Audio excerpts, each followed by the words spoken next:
Since it's past 7 and I'm still up, I'm going to go ahead and record part 2 of my stroke series. This one's going to be about what happened when I actually woke up in rehab. Stay tuned.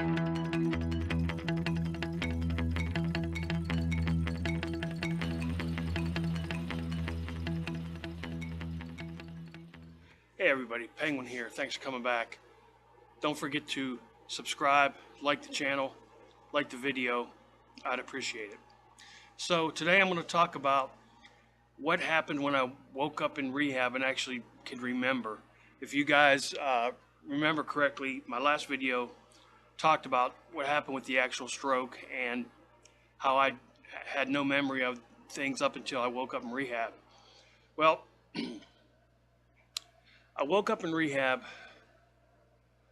and again, the first thing I remember was going to the gym, which is a huge facility there for all the rehab treatment and everything, and they had to assess me to see where they're going to start their treatment and how am I right now as opposed to how do I want to be.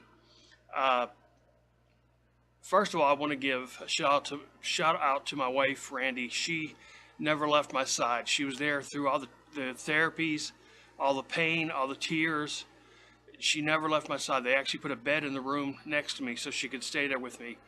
If it wasn't for her, I don't know how I would have made it through all that. It was something that nobody should have to endure on their own. And what I didn't understand, for getting too deep in the subject matter, a lot of the people there said that they didn't want their family members there with them. The family would come in during the stroke group sessions, but they didn't come in during the actual rehab part and didn't stay with them. And I don't know how they operate like that. It's a different relationship, I guess, with husband and wife than it was with myself. Plus, we're younger than everybody else there. At the time I was in there, I was the youngest person there. Most people were in their 60s and 70s. And I guess marriage just wasn't the same bond, or I'm not really sure. But, okay, back to subject matter. One of the first things is when I woke up in rehab, I was sick. When I say sick, I mean I couldn't really eat. Even though I could chew, I couldn't eat. I was nauseous. I was actually physically ill, vomiting, and this went on for almost the first week. So it was hard for me to actually go through the therapy and have the strength to do it because I was weak from not eating. So it was really hard.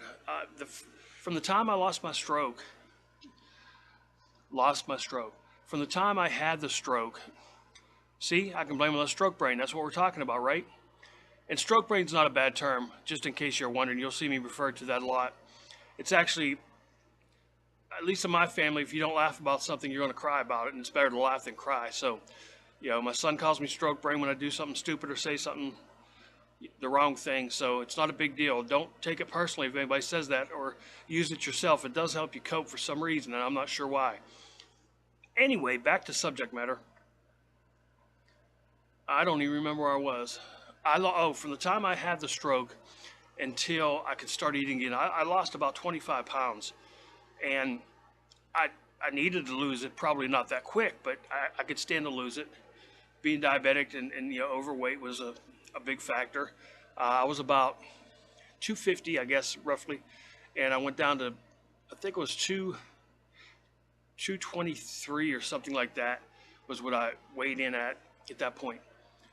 So lost a lot of weight, which was good. I mean, it was healthy, and once I started eating, regained my strength, and I was tough in the gym and in the workouts and the therapy, and I think that's what helped me recover to the extent that I have. One of the worst parts, though, was because I didn't remember. I remember going to the hospital, then I remember being in rehab. I had to be filled in on everything in between that, and that was really hard for my wife to sit down and talk to me about it because she didn't know how I'm going to take it. I'm in a delicate state right now. I'm still fragile as far as the body's concerned, so you don't want to upset a stroke person because they could have another stroke. I mean, it's weird how the body functions like that. But she explained everything to me. We cried about it. We said we're going to get through it, and I told her I was going to fight because that's just the type of person I am. So, I was looking for answers. I never was, why me? Why did this happen to me? Oh, I'm sorry. I feel so sorry for myself. No, I never did that. I never got down on myself. I always said, okay, what can I do to get better? And I think that's what really helped me to get better. I'm not 100% no. And will I ever be? Absolutely not. Most stroke patients are. If they do, it's a very, very rare occurrence when someone gets back to 100%. So one of the first things I can remember is occupational therapy coming in and teaching me how to wash one-handed, how to get dressed one-handed. And that may not sound like a hard thing to do until you actually try it. And I'm talking about not even being able to move your shoulder like this to maneuver a shirt. You have to put socks on with one hand. You have to put your shoes on with one hand. Fortunately, tying was out of the question, so you really want to have Velcro shoes, or they actually brought in some elastic laces that you put in the shoes and they just kind of stay there, and so you stretch it as you put your foot into it and they stay on like that. And that's what they did for me. It worked wonders, and I adapted fairly easily. So I'm not saying that during the time, as I explained, my wife was there with me, so she helped me sometimes, because especially the first week, I was still weak. So I needed help, and I wasn't afraid to ask for it when I did really believe that I needed it. So had to learn how to wash, put clothes on, learn how to use the toilet. I'm a grown man, and I had to pee sitting down because I couldn't stand. And then I only had one hand to operate things, including, unzipping or whatever the case may be. I had sweatpants on, so dropping those. And so it was just a whole new learning thing. And don't be embarrassed by it. Don't be shy about it. It's what you have to do to survive. So I also had to learn how to use a wheelchair with one foot, one leg, and one hand. Now, if you ever try that, you're going to go in one direction.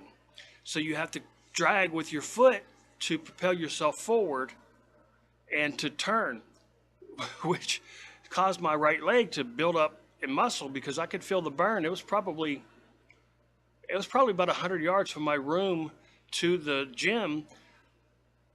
I didn't have to do that myself all the time. Don't think that you had to work that much, because that right there would cause a fire in your leg like you won't believe at first.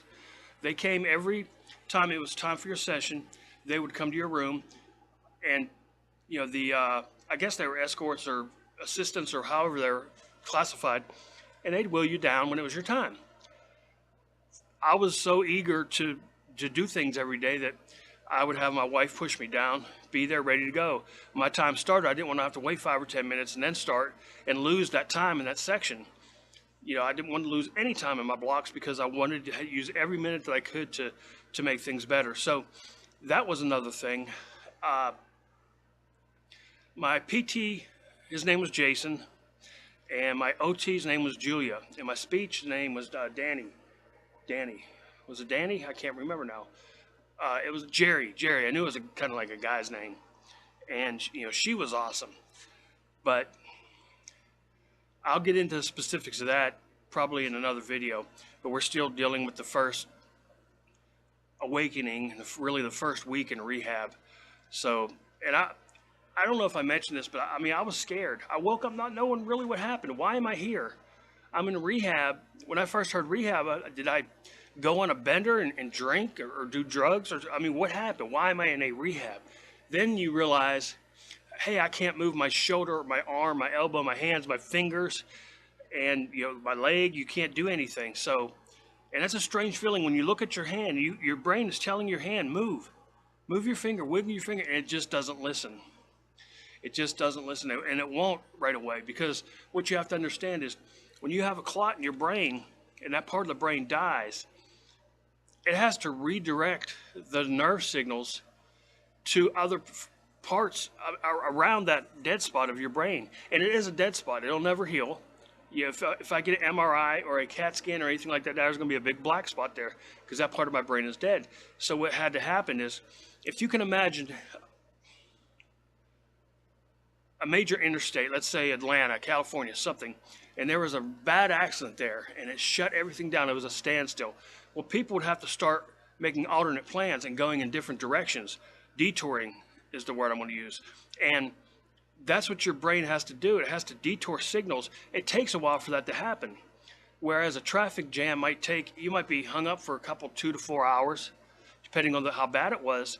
Well, if you multiply that in stroke terms, that could be 2 to 4 years before you actually get the sensations back to be able to have any functionality of your limbs. The first things that will come back are your legs because they're weight bearing. Any weight bearing joints or muscles will come back after a stroke first. So sometimes people are only affected in the legs, sometimes only their arm. I had the whole left side. As you can see when I talk, I still droop a little bit. And I'm okay with that. It's just something I have to deal with. Some days it's better than other days. Today, as I explained in an earlier video, I'm very tired. My restless leg is prohibiting me from sleeping the way I want to, sleeping period. I'm going days without sleeping. So it's one of those things where you just have to say, hey, this is how it is. I'm going to move on.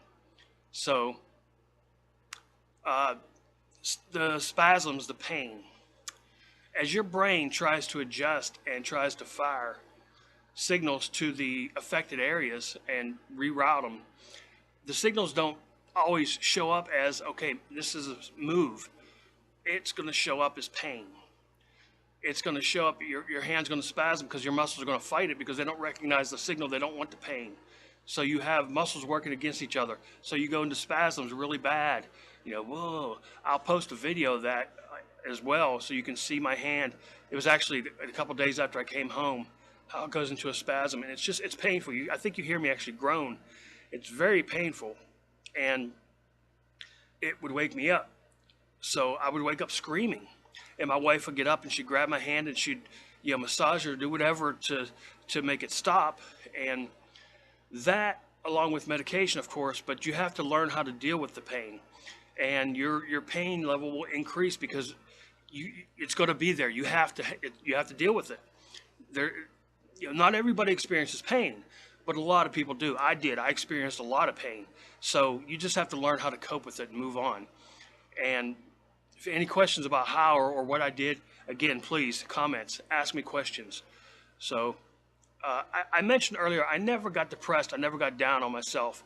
One of their protocols for stroke patients in rehab is they all go on antidepressants. Well, I actually asked them, I said, why am I taking this? Well, it's just our protocol because stroke patients tend to get depressed because they had a stroke. Well, I'm not. I'm in great spirits. I'm gung-ho, I'm ready to get, I want to beat this. I want to set records. I want to do things that nobody else has done. No, you're going to take these. And to be honest with you, I think they actually helped. In my subconscious, I was probably depressed because, here I was, a man 45 years old, a breadwinner of the family, being struck down to almost an invalid in a matter of minutes. So it was really hard. But you got to have a positive attitude. You have to want to get better or you won't. You have to want to heal or you won't. Okay, a lot of the people that I saw in rehab, especially elderly people, they really didn't care. They're 60, 70, 80 years old. They, whatever.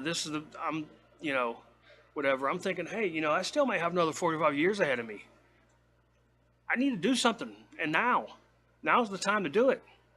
So you have to work hard and to get the results. If you don't, and just go through the motions and spend your 45 minutes down there in your little block and be done with it, no. You can't do that. You can't feel sorry for yourself. Feel sorry for the people who don't have your attitude, who don't want to get better. That's who you feel sorry for. Don't pity me. Commend me for fighting through this. Because I'm not a victim. I'm a survivor. Okay? Now, one of the things they did, they assessed me so they could set goals. They had daily goals, they had weekly goals, and then you have a discharge goal. And every week they would set up, where do you want to be? Not where do I want to be. I wasn't involved in the goals. My therapist was set up, where do we want you to be at this point in time? And what do we need to do to achieve that? It's not easy. It was never easy. So you would have current goals. Okay, this is our goal here. This is what we're going to do. And then you have the future goals of, by doing this, where are we going to be a week from now?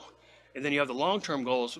How's this going to help you when you get home in the years to go? Because your goals are set in when you have a stroke. They go weekly, then it goes monthly, then 2 months, 6 months, a year, 2 years, and I'm approaching the 2 year mark, and I've recovered quite a bit. I really have in the 2 years, and a lot of what I've recovered has been in the last 6 months. So you're talking about 18 months out almost that a lot of my healing occurred. So that's one of the things that you have to really keep in mind. This is not going to get well overnight, and don't think because I don't get better really quickly that I'm never going to get better. Because if you don't work at it, you won't. You will never get better. If you work at it, you will. So that's just something that you have to keep in mind. So through all this. So I'm going to pause for here. And I'm going to edit this, upload it, get everything ready. And I will come back with part 3 in the next couple of days. So, Penguin has spoken.